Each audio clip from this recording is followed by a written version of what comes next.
agenda pertama kan pembacaan dakwaan kan, bahwa dakwaan itu kan satu dokumen otentik yang dikeluarkan oleh penuntut umum yang memiliki 3 dimensi. Bagi jaksa, dakwaan itu menjadi dasar untuk memeriksa, untuk mendakwa, untuk membuktikan. Sementara bagi hakim, bahwa surat dakwaan itu adalah penting ya untuk memandu dan mengawal pemeriksaan sesuai dengan surat dakwaan. Sedangkan bagi terdakwa dan penasihat hukum, surat dakwaan itu bagi dasar untuk melakukan pembelaan. Bahwa kalau kita kaitkan perkara antara Dr. Tipa dengan Dr. Roy Suryo yang kemudian displit ya surat dakwaannya, baru sekarang yang dimulai adalah perkaranya Dr. Tipa, ya pada dasarnya secara yuridis ya, bahwa pasal-pasal yang didakwakan hampir memiliki kemiripan atau kesamaan karena termasuk pencemaran nama baik, fitnah, dan kemudian adanya perbuatan penghinaan. Sementara pada sisi yang lain juga terkait dengan Undang-Undang ITE 32 dan 35. Nah, kenapa kemudian dipisah? Maka tentunya ini jaksa memiliki pertimbangan untuk pembuktian dan perbuatan-perbuatan yang berbeda. Dan bisa jadi bahwa nanti alat buktinya juga berbeda, mulai dari surat, saksi, maupun ahlinya. Tapi yang terpenting bahwa dengan dimulainya sidang ini menunjukkan bahwa adanya proses pembuktian secara terbuka. Bahwa selama ini kan masih ada keraguan gitu kan, tentang keaslian karena masih penyidikan gitu ya. Pak Suparji, ini kita sebentar kita beralih ke Pengadilan Negeri Jakarta Timur. Di sini sudah ada kuasa hukum dari pihak Presiden ke-7 Republik Indonesia Joko Widodo. Dan kemudian 433, 434 yang KUHP baru juga. Kalau dulu 310, 311. Memang sudah sesuai dengan laporan kami. Dan kami juga mengapresiasi sekali penuntut umum. Dakwaannya sangat komprehensif. Yang menurut kami juga sudah mewakili kepentingan Pak Jokowi. Jadi mudah-mudahan pembuktiannya juga nanti bisa maksimal sehingga cepat nanti kita mendapatkan keputusan yang bisa berkekuatan hukum tetap. Pada sidang pembuktian nanti apakah Pak Jokowi akan hadir, Pak? Tadi diminta juga. Kemarin kami juga baru bertemu langsung dengan Pak Jokowi juga dan beliau menyatakan siap untuk hadir, tentunya untuk merupakan penghormatan beliau dapat menunjukkan ijazahnya di forum yang sangat terhormat ini dan forum yang valid. Karena selama ini Pak Jokowi diminta diserang berbagai narasi-narasi oleh pihak-pihak yang tidak bertanggung jawab menurut kami untuk menunjukkan di forum-forum yang menurut kami juga tidak benar. Dan sekarang kami mendapatkan kesempatan untuk menghadirkan ijazahnya di forum yang terhormat ini dan Pak Jokowi sangat menghormati itu dan sangat menunggu waktu itu nanti. Penegasan berarti nanti Pak Jokowi akan membawa langsung ijazah aslinya dan ditunjukkan di dalam persidangan? Yes, betul Mas. Karena ijazah yang sudah disita itu kan SMA dan UGM. Jadi nanti tentu penuntut umum juga akan menghadirkan itu dan Pak Jokowi akan memperlihatkan itu semua. Dan lebih dari itu lagi, ijazah SD dan SMP-nya pun berencana akan dibawa juga agar tidak ada lagi yang mempermasalahkan. Takutnya diperlihatkan UGM, nanti ada orang yang tidak suka mencoba mendiskreditkan lagi, ijazah SD pun nanti dipermasalahkan. Jadi Pak Jokowi agar permasalahannya tuntas once and for all. Itu di sidang pembuktian Bang, itu kapan Bang rencananya? Nanti mungkin kita tunggu jadwal dari majelis. Kalau pengalaman kami, mungkin ini eksepsi minggu depan, kemudian seminggu lagi putusan selah, baru setelah itu masuk ke pembuktian. Mungkin 3-4 minggu mungkin Mbak dari sekarang ya. Mungkin ini kegiatan ini mengganggu kegiatan Pak Jokowi yang selama ini saat ini kan sedang keliling begini. Ada mungkin mengganggu atau seperti apa? Iya, nanti mungkin Bang Andi bisa tambahkan dari sisi itu. Tapi kalau dari sisi kami kemarin diskusi Pak Jokowi sangat santai saja menjalani ini karena ini merupakan konsekuensi beliau mengajukan laporan dan beliau memiliki kepentingan agar perkaranya cepat selesai dan mendapatkan kepastian mengenai status ijazah ini. Ya, terkait dari kegiatan beliau untuk bersilaturahmi dengan masyarakat seluruh Indonesia, yang jelas first priority adalah kasus sidang ini ya. Jadi akan mengikuti kasus sidang ini baru dilanjutkan dengan program-program beliau bersilaturahmi dengan seluruh rakyat Indonesia. Jelas untuk itu, tadi dikatakan oleh Bung Yakub ya, itu sekitar 1 bulan lagi yang itu kemungkinan itu akan diminta beliau hadir kan sebagai saksi pelapor untuk itu. Ya kita tunggu saja nanti, tapi kalau silaturahmi kebangsaan itu akan mengikuti Ya, jadi first priority adalah di sidang ini. Dari tim kuasa hukum Pak Jokowi sendiri, setiap persidangan apakah akan mengikuti atau seperti apa? Mungkin kita lihat, tapi tentunya karena ini sidang pertama, kembali lagi kami juga memiliki tanggung jawab profesi sebagai advokat, tentu untuk memastikan kepentingan klien kami diutamakan. Jadi karena ini sidang pertama juga, tentu kami pasti akan harus hadir, bentuk penghormatan kami juga. Untuk sidang selanjutnya, mari kita lihatlah. Bang, kalau misalnya di tahap pembuktian kan Pak Jokowi nanti akan hadir begitu. Apakah juga dari tim Pak Jokowi sendiri berkenan untuk streaming atau diliput secara langsung oleh media-media gitu? Kalau kami tentunya hal itu merupakan teknis persidangan yang selalu kami serahkan kepada majelis hakim. Tapi Mbak. berkenan jika misalnya itu Tentu kami serahkan kepada majelis, Mbak, nanti. Pak, nanti kan pada sidang pembuktian tidak boleh disiarkan live secara langsung, Pak. Sedangkan nanti kan Pak Jokowi juga akan menunjukkan ijazahnya seperti itu. Nah, bagaimana meyakinkan publik bahwasannya memang itu benar-benar adalah ijazah aslinya Pak Jokowi? Iya, tentunya persidangan ini kan tetap terbuka untuk umum pada dasarnya. Mengenai teknisnya, apakah streamingnya boleh pakai HP, apakah satu media saja dan sebagainya, kita tunggu nanti resmi dari majelisnya seperti apa. Tapi dasar hukumnya memang ada bahwa saksi yang nanti akan dihadirkan tidak boleh mendengar juga apa yang dikatakan oleh saksi sebelumnya. Itu yang saya dapatkan juga dari keterangan dari pengadilan. Jadi itu sebenarnya sangat berdasar hukum. Namun teknisnya, apakah nanti ada dukungan dari masyarakat ingin melihat langsung, apakah nanti ternyata tidak online tapi di layar besar nonton bareng di sini misalnya, kita masih menunggu juga lah. Tapi apapun itu, kami sangat menghormati keputusan dari majelis hakim nantinya. Oke. Makasih. Makasih ya. Semua. Makasih banyak. Assalamualaikum. Saya komentarnya. Komentar dari Yakub Hasibuan, kuasa hukum dari Pak Joko Widodo. Dan ini kalau kita masih melihat bahwa memang nantinya akan ada info lanjutan apakah nantinya sidang pembuktian ini akan disiarkan langsung apa tidak. Dan menurut Pak Suparji sendiri dari selaku hukum pidana untuk membalikan kepercayaan publik, apakah sebaiknya sidang ini disiarkan secara langsung atau bagaimana Pak Suparji? Ya, menurut saya bahwa yang menarik ini kan, pertama itu kehadirannya, ya, kehadiran saksi korban, yaitu Pak Jokowi. Berkali-kali disampaikan akan hadir, maka ini kita tunggu betul ya. Mudah-mudahan betul-betul hadir ya. Kemudian yang kedua, ijazahnya akan dibawa semua, SD, SMP, SMA sampai S1. Nah, mudah-mudahan ini betul ya terwujud di dalam persidangan nanti ya. Kita harapkan betul ini nanti terrealisasi. Dan yang ketiga, bahwa soal disiarkan ya, bahwa pengetahuan kita atau kemudian berdasarkan informasi yang beredar itu kan, bahwa untuk dakwaan, eksepsi itu misalnya atau tuntutan boleh disiarkan, tapi untuk pembuktian tidak. Menurut saya majelis hakim perlu kemudian lebih progresif ya. Apa sebetulnya satu pembuktian tidak boleh disiarkan itu? Karena pertama sebenarnya apa yang disampaikan itu betul-betul ya apa adanya ya sesuai dengan yang dilihat, yang didengar dan yang dialami secara langsung, sehingga nanti tidak dicontek oleh yang lain gitu.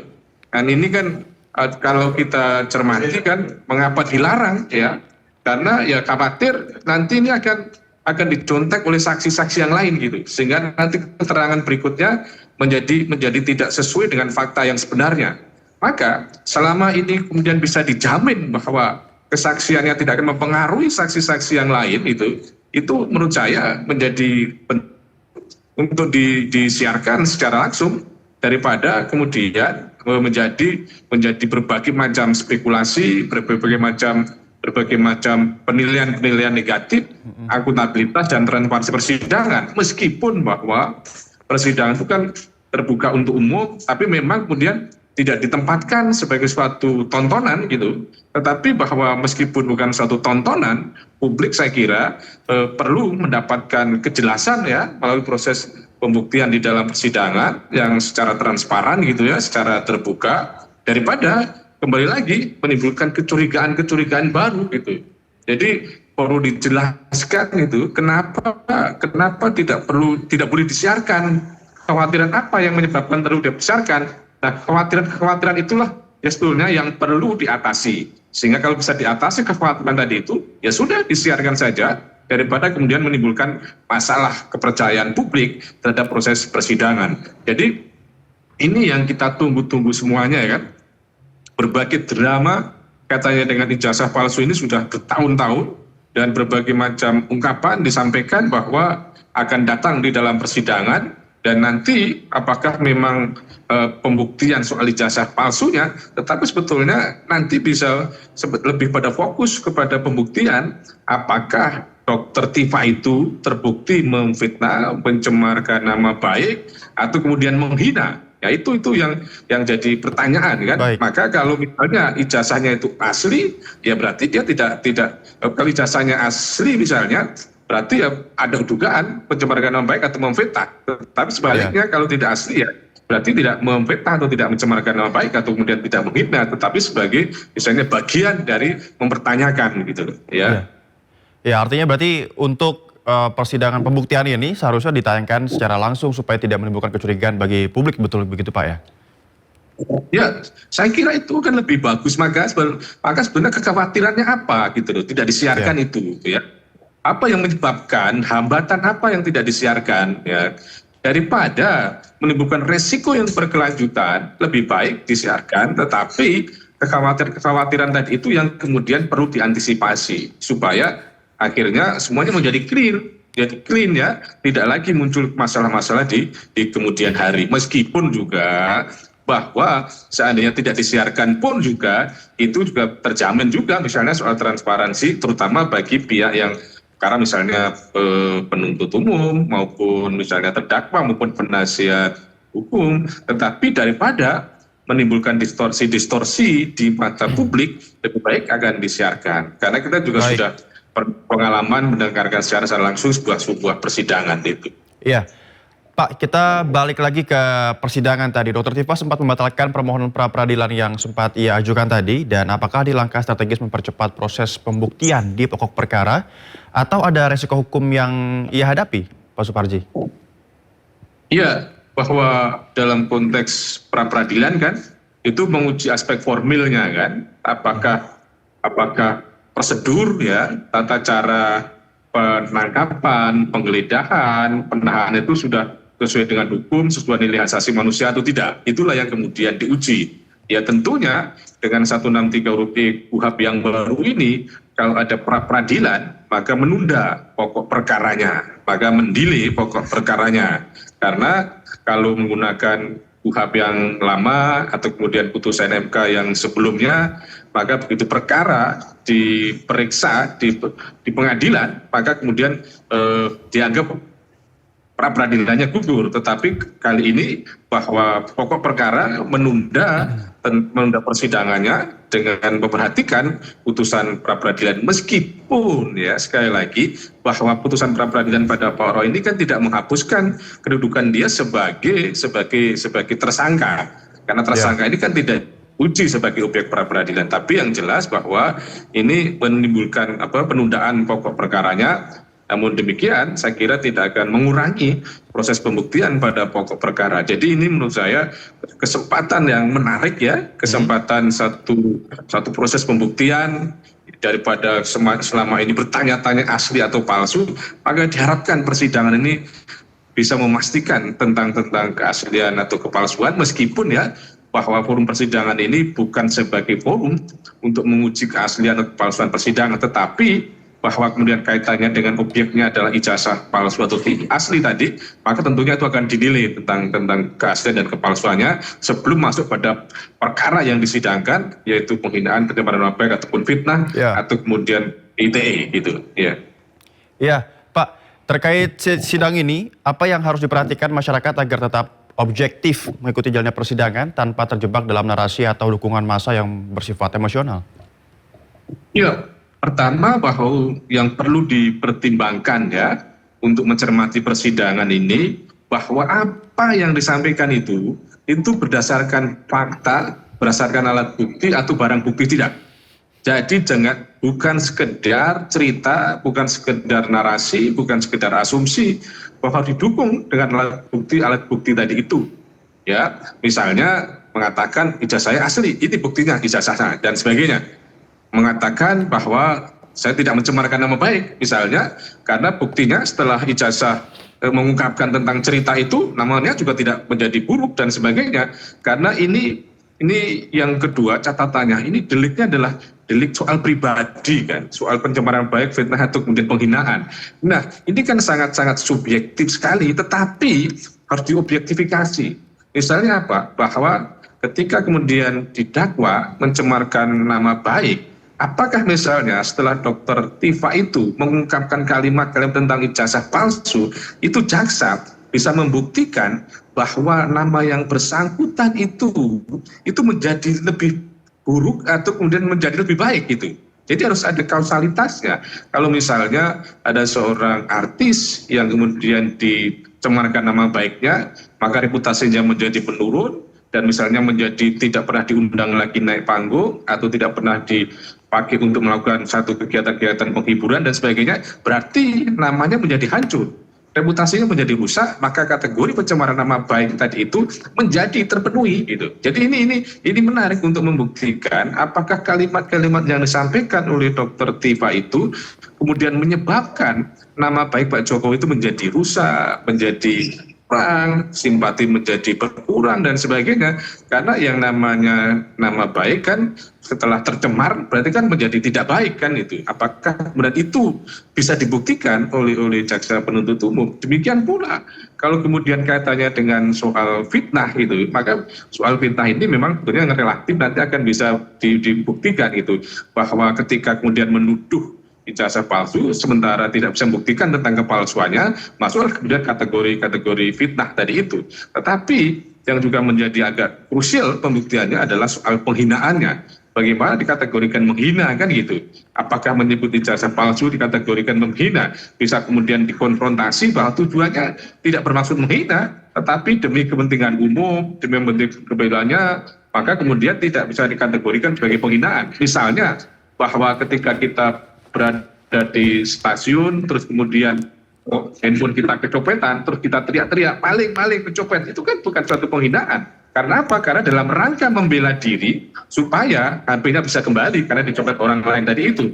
Demikian pula, dalam hal ini, kalau misalnya yang disampaikan demi kepentingan umum, maka bisa saja tidak termasuk kategori sebagai satu bentuk penghinaan. Dan yang krusial juga adalah soal ITE, apakah termasuk kemudian merusak datanya, bahkan yang dipakai kan bukan datanya yang memiliki, tetapi adalah data orang, seorang kader partai yang mengupload, yang kemudian itu dianalisis. Apakah itu termasuk kategori mengintervensi, memanipulasi data, dan sebagainya. Jadi poin kedua yang perlu diperhatikan adalah bahwa tentang pembuktian unsur-unsur tadi itu dan pembuktian unsur tadi itu supaya tidak menjebak kepada salah satu kepentingan, bahwa pembuktian tadi harus didasarkan dengan alat bukti yang lain. Tidak cukup sebuah pengakuan, tidak cukup sebuah keterangan, tetapi dukung dengan alat bukti yang lain. Itulah menurut saya yang harus menjadi pedoman masyarakat, bahwa dalam hal misalnya mencermati satu dinamika persidangan, maka harus dilihat rasionalitas, objektivitasnya,